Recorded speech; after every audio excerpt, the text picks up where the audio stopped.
de clases. Entonces, lo que quiero proponerles es cambiar un poquito el sistema. Vamos a hablar primero de las isquemias eh, crónica y aguda, y luego vamos a hacer laboratorio vascular y terminamos con trauma vascular. Si por A, B o C no nos alcanza el tiempo, les dejo la de trauma vascular y una posibilidad es que nos juntemos en algún momento posterior para conversarlo.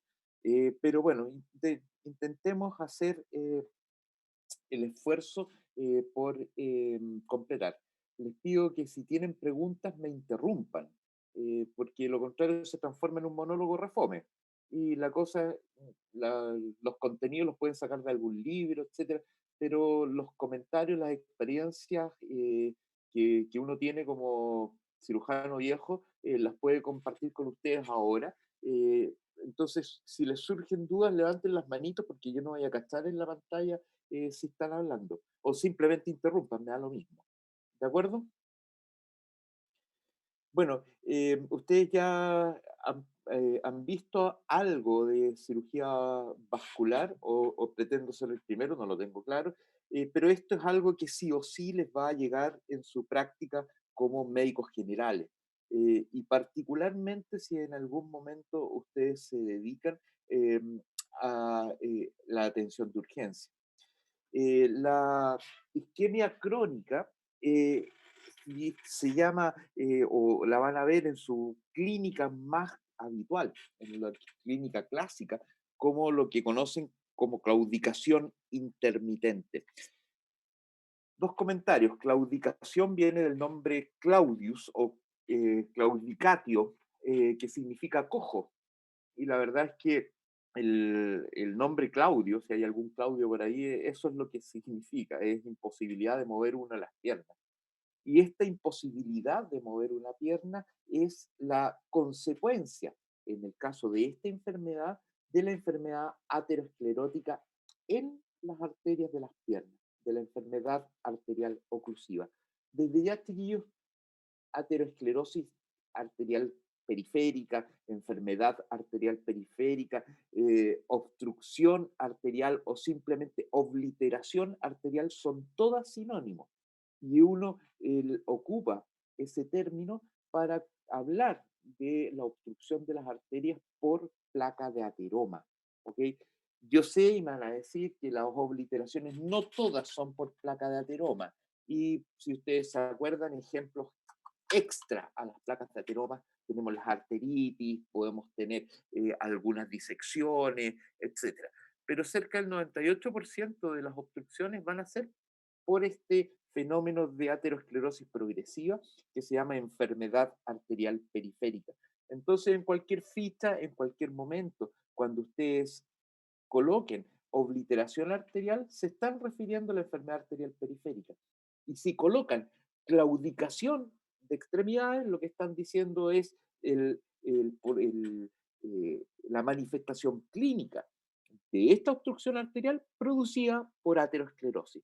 Todo eso lo dan a entender colocando claudicación intermitente.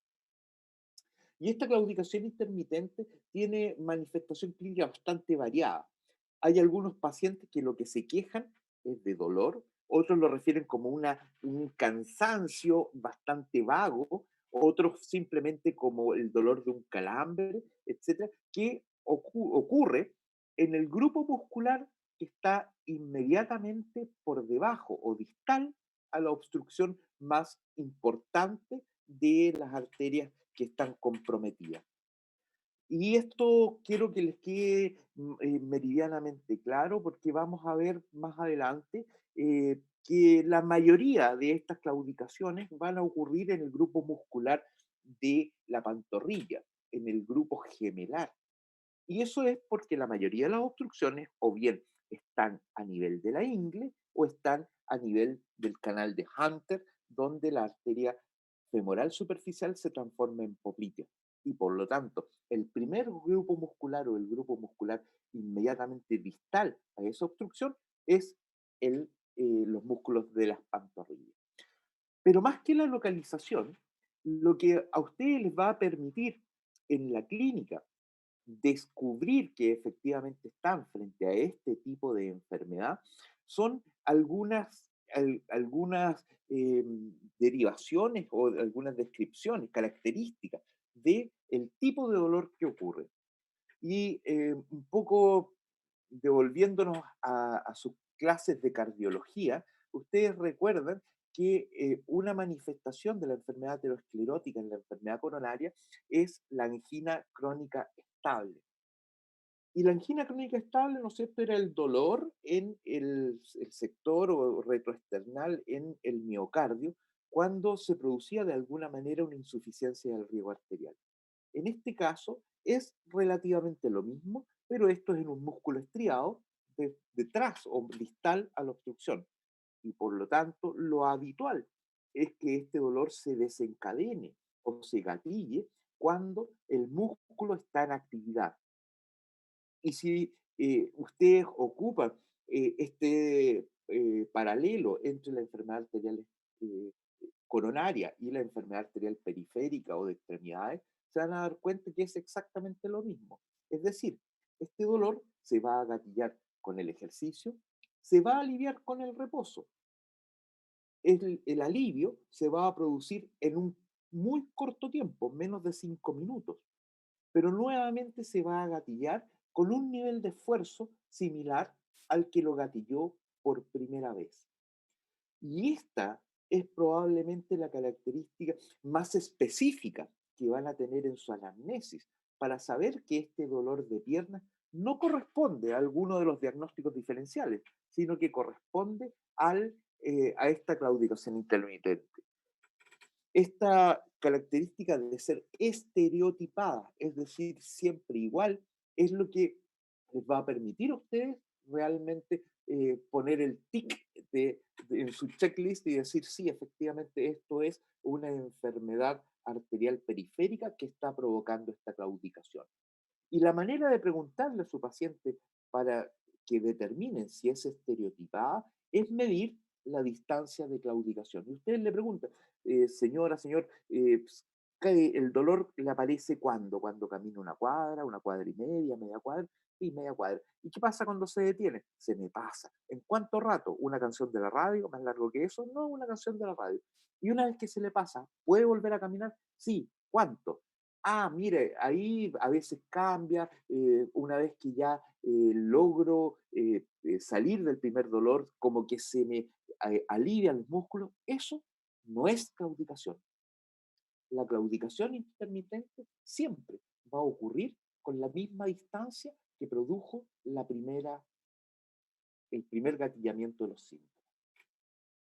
Esta enfermedad arterial y la falta de sangre va avanzando y por lo tanto esta distancia que está provocando la claudicación también va a ir cambiando y eso a ustedes les va a dar y les va a permitir graduar la severidad de la enfermedad. Y por eso que las clasificaciones hablan de leve, moderada, severa, o después vamos a ver la clasificación de Rutherford, etcétera. Y la claudicación va a cubrir aquel periodo de tiempo en que el dolor solo lo produce el ejercicio, el movimiento.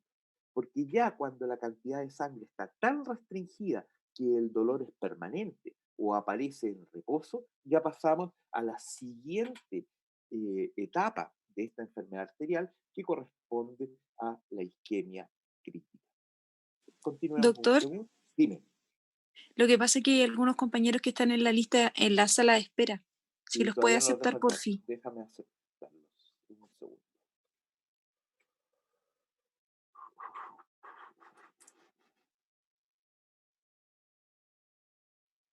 Ok, ahí estamos. Continuamos. Entonces, la, la isquemia o la falta de sangre, como les comentaba, se va a gatillar o va a provocar cuando el músculo empieza a aumentar sus requerimientos de oxígeno simplemente porque está en actividad, porque está en ejercicio, y al no poder aumentar la irrigación porque se encuentra con esta obstrucción proximal, el músculo empieza a generar un metabolismo anaerobio. Una vez que el músculo se ha mantenido generando radicales de, ácido y radicales de este metabolismo anaerobio empieza a producir el dolor muscular. Ojo que el dolor muscular no es simplemente porque estén acumulándose cristales, etcétera, sino porque es una manifestación de ruptura celular. Y eso es lo que genera el dolor. Una vez que estos metabolitos llegan a cierto nivel, la actividad muscular ya queda restringida, incapacitada de seguir funcionando, se produce el reposo, el paciente para y estos metabolitos se barren y permiten disminuir el dolor en forma gradual, pero bastante rápida. La claudicación intermitente es una manifestación más de la enfermedad aterosclerótica y por lo tanto los factores de riesgo típicos son los mismos que en este caso. Pero les hago una salvedad y fíjense en la izquierda de la diapositiva porque están exactamente ordenados en su factor de influencia y vamos a ver los otros ratio que cada uno de los factores de riesgo provoca en la enfermedad arterial. Y si ustedes recuerdan, si vemos estos factores de riesgo ordenados en la enfermedad coronaria, por ejemplo, la hipercolesterolemia tiene una preponderancia mucho mayor que en la enfermedad arterial periférica. Y el tabaco al revés. El tabaco importa mucho más en la enfermedad arterial periférica que en la enfermedad coronaria.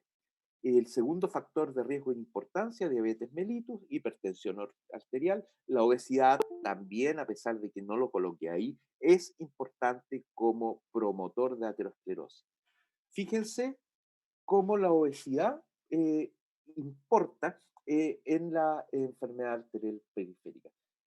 Si tenemos que ordenar, ¿no es cierto?, la presencia o ausencia de enfermedad periférica, vemos que la edad y el tener un territorio sintomático de enfermedad arterial periférica probablemente son los factores de riesgo más importantes. Fíjense cómo importa la diabetes, cómo importa el cigarro y por último la obesidad.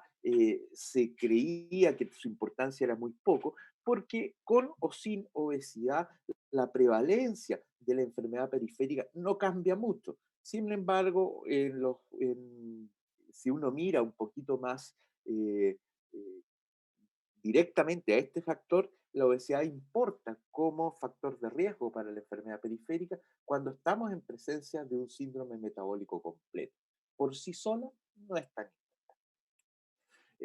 Fíjense, ahí están ordenados los odds ratio de cada uno de los factores de riesgo. Fíjense que ser varón tiene probablemente uno de los odds ratio más altos, sin embargo, solo es superado por el hábito tabáquico, que son los que tienen la mayor influencia sobre la enfermedad arterial periférica.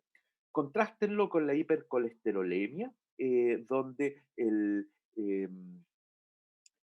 tabaco tiene una importancia, una influencia sobre la prevalencia de la enfermedad periférica en más de 2 veces.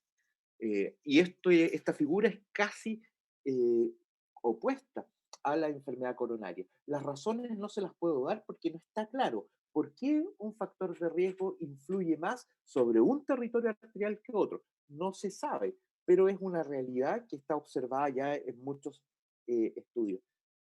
Para aquellos que les han contado de la influencia del alcohol, les prohíbo que esto lo hagan vox populi a sus pacientes, pero sí es una realidad que el consumo de alcohol crónico en cantidad escasa o moderada es un factor protector para tener enfermedad arterial periférica. Este dato se los regalo a ustedes para sus trancas, pero no para sus pacientes. Prohibido hacerlo público. Fíjense qué pasa con respecto al tabaco.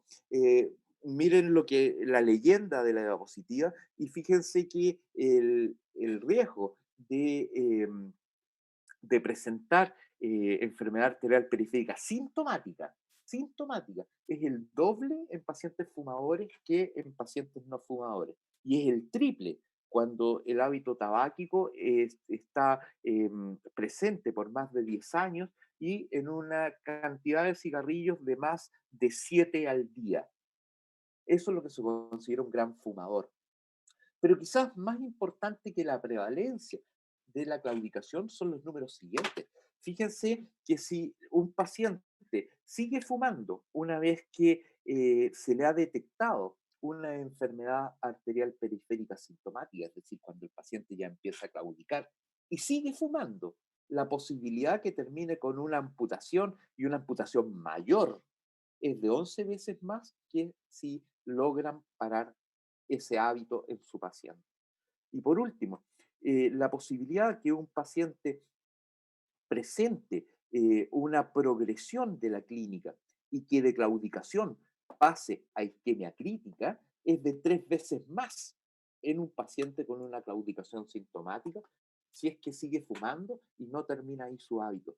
Aquí, chiquillos, yo les pido ser absolutamente drásticos con el paciente y llevarlo en su primera consulta a que tome conciencia de que lo más importante del tratamiento, como lo vamos a ver al final, es que salga de su consulta para no volver a fumar nunca más. Y ocupen técnicas teatrales, como recalcarle al final de la consulta que se controle en tanto tiempo, siempre y cuando deje de fumar, siempre y cuando le hayan hecho caso, etcétera. Esta eh, es el momento más importante para que el paciente relacione el dolor con su hábito de tabaco y le dan una motivación para que deje de hacerlo. Fíjense, este estudio es bien interesante con respecto a la influencia de la diabetes mellitus en la enfermedad arterial. Y fíjense que un paciente eh, que no es diabético, tiene una prevalencia de una enfermedad periférica muy similar a una población general completa, que es de 3,2. Una persona que no es diabético tiene 2,7. Pero fíjense qué es lo que ocurre si se va estudiando esta influencia con respecto a la prediabetes y finalmente con la diabetes. Cuando un paciente tiene algún grado de prediabetes, y en este caso les estoy mostrando la intolerancia a la glucosa, pero también es válido para la resistencia a la insulina o la alteración basal de la glucosa, la prevalencia de la enfermedad arterial periférica casi no aumenta. Pero cuando ya se gatilla una diabetes, la prevalencia de la enfermedad periférica se duplica. Y una vez más, los pacientes que presentan enfermedad arterial periférica y son diabéticos con una hemoglobina glicosilada que no está en el rango de control, el riesgo de que terminen con una amputación es de 4 veces más si uno los compara con los mismos claudicantes no diabéticos. Recuerden, chiquillos, por favor, que los pacientes, y a lo mejor no tienen por qué recordarlo, pero sépanlo, que los pacientes diabéticos tienen una distribución de su enfermedad arterial periférica distinta de los pacientes que tienen enfermedad arterial sin diabetes. Aquellos, por ejemplo, que tienen enfermedad arterial periférica solo por cigarro, su obliteración, su obstrucción se va a localizar en territorios más proximales que en aquellos que tienen diabetes, donde los territorios comprometidos tienden a ser más distales, es decir, a comprometer las arterias infrapopliteas, las de la pierna. Y partimos esta clase comentándoles que el grupo muscular que se va a hacer sintomático es aquel que está distal de la obstrucción. Entonces, quiero parar un minuto para hacerlos pensar y que me digan si alguien tiene una enfermedad distal de tibiales exclusiva, ¿qué grupo muscular va a claudicar? Se lo dejo al grupo.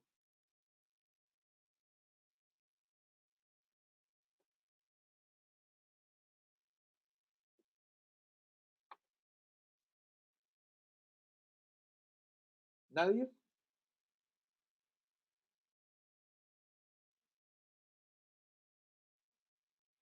Bueno, se los dejé como pregunta porque efectivamente los diabéticos tienden a no tener claudicación por avanzada que esté la obstrucción, porque el grupo muscular distal a su obstrucción son los intrínsecos del pie. Y tener un ejercicio que estimule a esos músculos intrínsecos del pie es bastante raro en la vida diaria. Y quizás en la clínica, el único paciente que yo recuerdo con una claudicación de libro, pero de enfermedad distal, era un reponedor de supermercado que tenía que pararse en puntillas de pies para colocar los tarros del anaquel más alto y producía claudicación. Entonces, ojo con esto, porque si su paciente es diabético, es posible que no les relate una claudicación clásica a pesar de tener una tremenda obstrucción. Y un comentario más de este diapositivo, quiero que en su vida de médicos, chiquillos, cuando vean una pata negra en la urgencia y sin pulsos, no vayan a decir esto es un pie diabético, porque la probabilidad que tengan una isquemia crítica en un paciente diabético es muchísimo más alta que presentar una pata negra en pacientes con una buena irrigación. Y no porque sea diabético, ese isquemia de pie corresponde a un pie diabético, sino que están en presencia de la manifestación más grave de la enfermedad arterial periférica, que es la isquemia crítica con necrosis de un ortejo, de la mitad del pie o de lo que sea. Y se llama isquemia crítica, no se llama pie diabético. Es una isquemia crítica en un paciente diabético. Y espero que después nos pueda quedar relativamente claro. Ahí está lo mismo que estábamos comentando, la influencia de los distintos factores de riesgo, pero en relación a el riesgo de que una enfermedad arterial progrese en su grado de gravedad. Y fíjense que si la presencia de enfermedad arterial periférica era mayormente influida por el hábito tabáquico, el riesgo de que una enfermedad progrese depende del grado de control de la diabetes.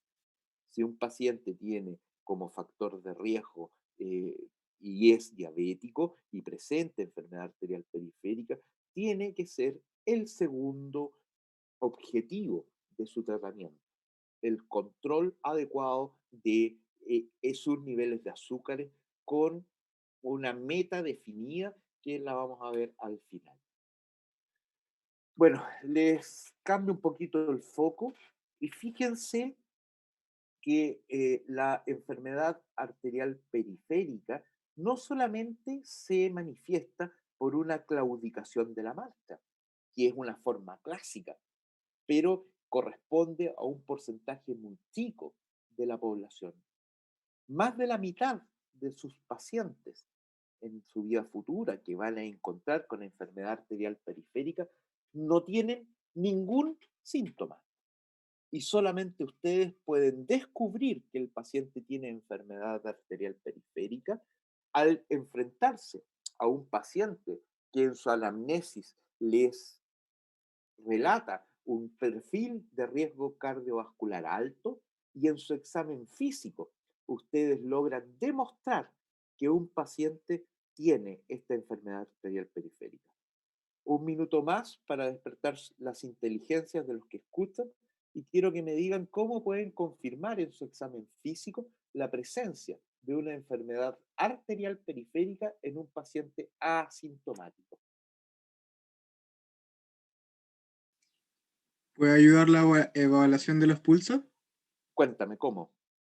Tiene que abordar todos los pulsos, comparando derecha, izquierda y de distal a proximal. Perfectamente.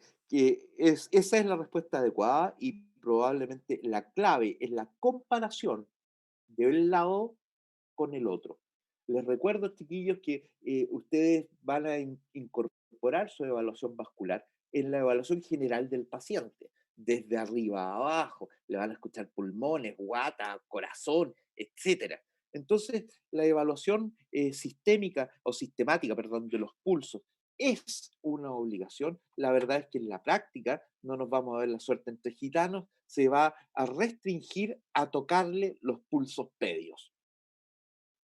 Y cosa que a mí me parece bastante válida, si ustedes encuentran que los pulsos pedios están simétricos y normales, podrían decir, poco probable que este paciente tenga enfermedad arterial periférica. Pero les recuerdo que uno de cada 20 pacientes normales van a tener hipoplasia de la pedia, por lo tanto van a tener ausencia de ese pulso y no necesariamente van a tener enfermedad arterial periférica. Y la manera de confirmarlo es que la hipoplasia es simétrica. Si hay pulso a un lado y al otro no, eso no es hipoplasia y por lo tanto corresponde a una enfermedad arterial periférica y le acaban de poner ustedes el sello.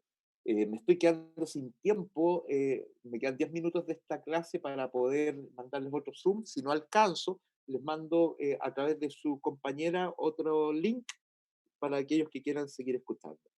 Pero por el momento seguimos. Recuerden entonces que la mayoría de sus pacientes van a ser asintomáticos y la importancia de detectar un paciente asintomático no tiene que ver con aliviarle sus síntomas, tiene que ver con la detección de un paciente de alto riesgo cardiovascular.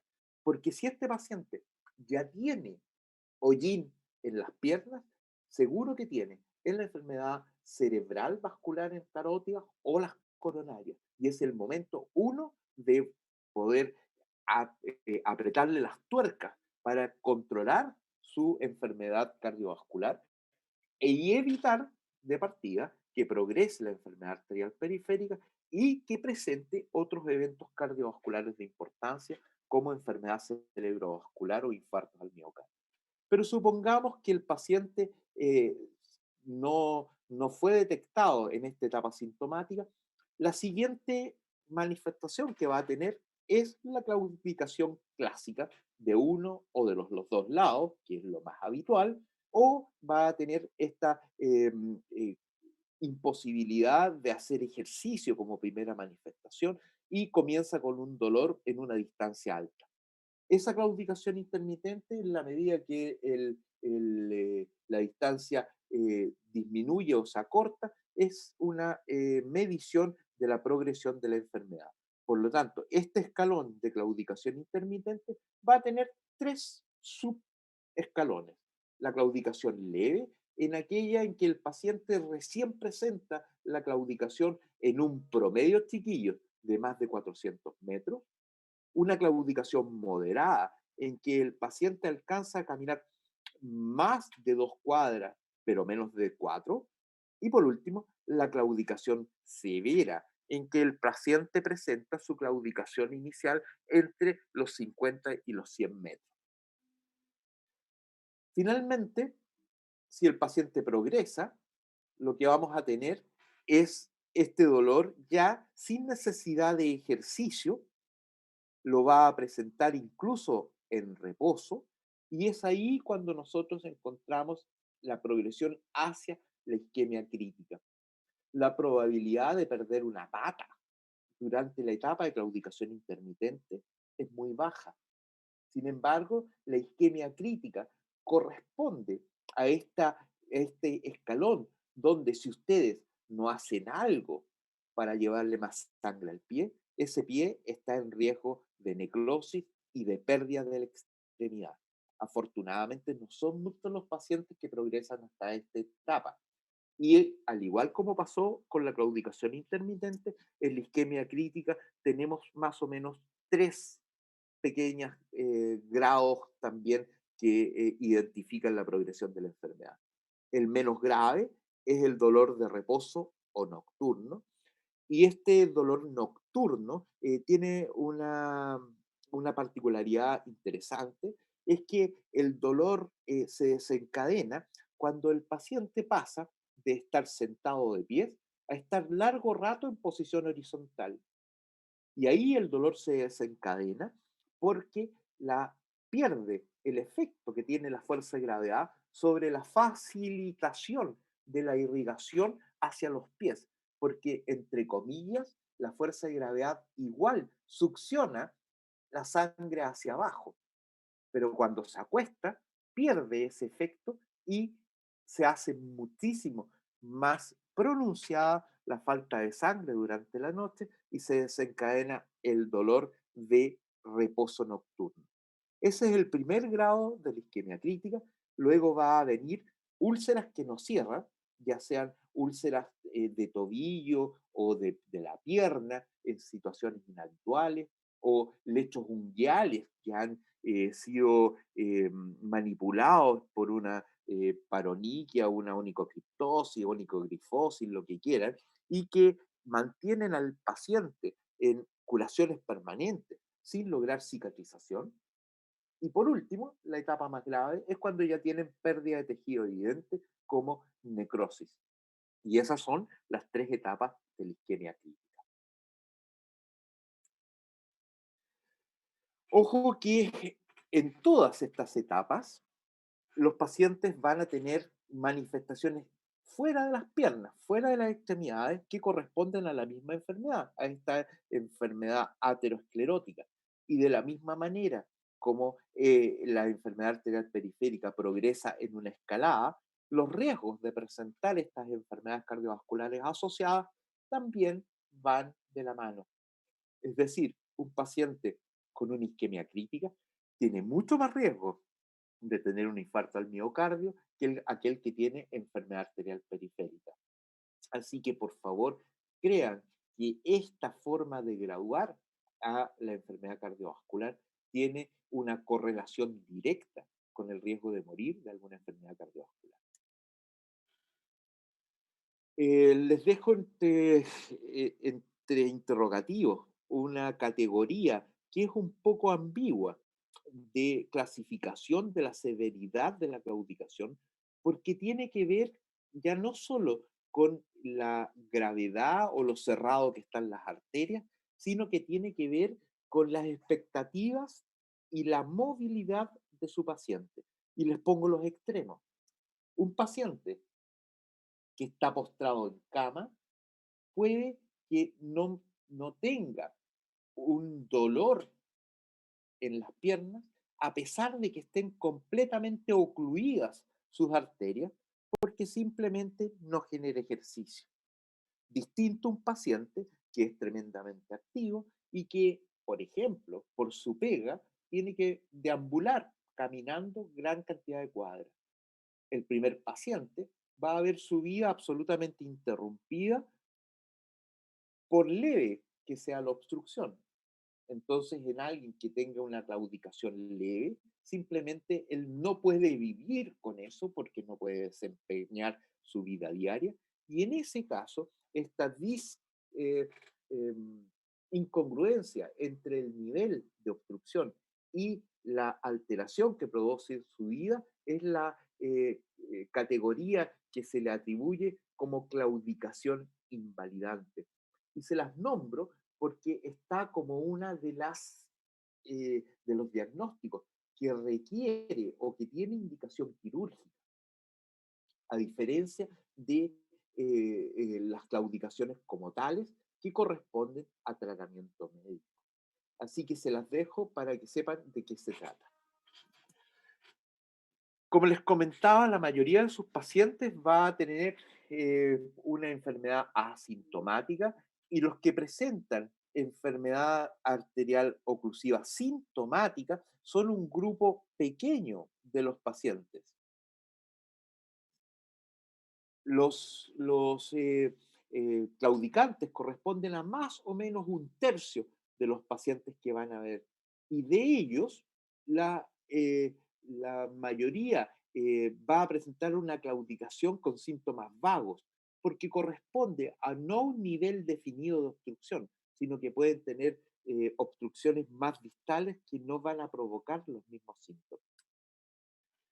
Eh, Esta diapositiva quiero que la lean después ustedes mismos, porque ya les di más o menos la clave para discriminar una claudicación de las piernas o un dolor de extremidades por falta de sangre versus otras manifestaciones que son probablemente tan o más frecuentes que la falta de sangre, como por ejemplo las famosas artrosis, que los pacientes siempre van a decir, oh, me duelen las piernas porque tengo artrosis, tomo calcio porque tengo artrosis, o bien tengo ciática, y la claudicación neurogénica puede confundirse con eso. De la misma manera, algo que es bastante habitual y prevalente en la población, como es la claudicación venosa, se pueden diferenciar fácilmente de la claudicación isquémica arterial.